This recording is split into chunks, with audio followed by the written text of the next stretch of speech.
हम आपको बता दें कि इस बड़ी खबर पर बिहार में चुनाव को लेकर जो डेवलपमेंट हुआ है, जो नीतीश कुमार ने बयान दिया है, उसको लेकर पल पल की खबर पहुंचाने वाले हमारे सहयोगी प्रकाश कुमार हमारे साथ जुड़ेंगे और चुनाव आयोग से आप तक खबर पहुंचाने वाले अंकित गुप्ता भी हमारे साथ मौजूद हैं। राजकिशोर, बिल्कुल सीधे मैं पहले रुक कर लेता हूं प्रकाश कुमार के पास, हमारे साथ पटना से मौजूद हैं। प्रकाश, बहुत कयास लगाए जा रहे थे कि कोरोना है, बाढ़ है, ऐसी परिस्थितियों में चुनाव शायद ही हो पाए और तमाम राजनीतिक दल इसकी मांग भी कर रहे थे, लेकिन नीतीश कुमार के इस बयान के बाद बिल्कुल स्पष्ट हो चुका है कि चुनाव समय पर होंगे। आखिर ऐसा आत्मविश्वास कहां से आ रहा उनमें?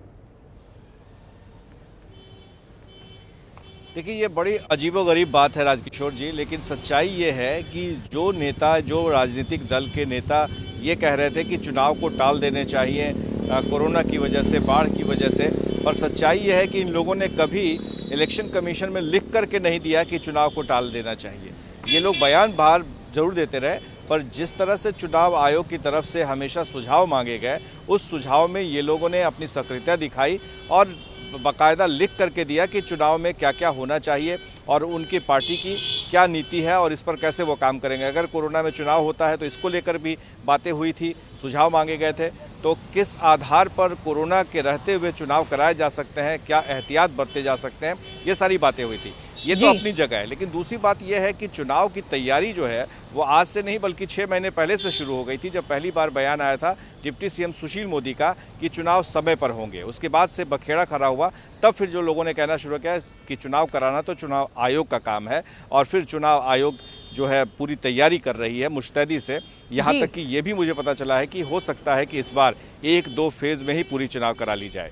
ठीक है प्रकाश, आप बने रहिए। अंकित गुप्ता हमसे जुड़ रहे हैं और हमें जानकारी देंगे कि चुनाव आयोग का क्या पक्ष है, और ये हम आपको समीकरण भी लगातार टीवी स्क्रीन पर दिखा रहे हैं। कुल सीट 243 है, एनडीए के खाते में 125, आरजेडी 80, कांग्रेस 26, सीपीआई-एमएल 27, एचएम जो जीतन राम मांझी की पार्टी है वो 8, एआईएमआईएम 2। तो ये तो समीकरण पिछले चुनाव का है, लेकिन अब इस बार क्या समीकरण बनने जा रहा है उस पर भी हम प्रकाश से बात करेंगे, लेकिन उससे पहले मैं अंकित गुप्ता का रुख कर लेती हूं। अंकित, मैं आपसे समझना चाहूंगी कि जैसा कि प्रकाश ने जिक्र किया कि जो तमाम राजनीतिक दल हैं, जब उनसे सुझाव मांगा गया तो किसी ने भी ये नहीं कहा कि कोरोना की स्थिति विकट है, बाढ़ की स्थिति विकट है। मतलब राजनीतिक दल तो चाहते हैं कि चुनाव बिल्कुल समय पर हो, लेकिन चुनाव आयोग का क्या मूड, क्या खबर आपके पास?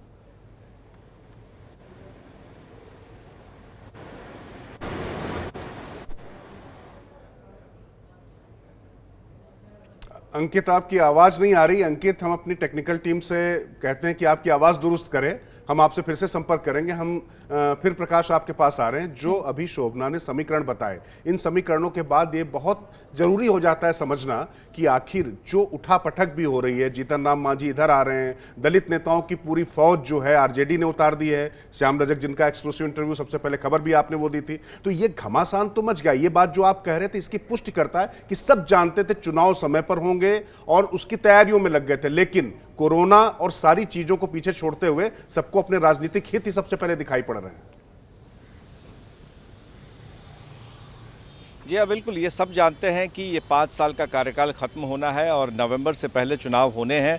अगर चुनाव टालने की नौबत आती तो वो फैसला जो है वो चुनाव आयोग को ही लेना था, और चुनाव आयोग ने साफ कर दिया था कि उसकी तैयारी चल रही है। हमने ही एक इंटरव्यू किया था यहाँ के जो सीईओ हैं उनसे, उन्होंने कहा था कि उनके पास अभी तक सूचना नहीं मिली है कि चुनाव टाले जाएंगे। तो जो चुनावी समीकरण है उसके जो गणित है वो शुरू से ही जोड़ तोड़ का सिलसिला शुरू हो गया था। आपको याद होगा कि 4 एमएलसी को नीतीश कुमार ने तोड़ लिया था, और उसी समय ये तय हो गया था कि चुनाव के पहले और भी ऐसे होंगे विधायक और मंत्री जो इधर से उधर जाएंगे।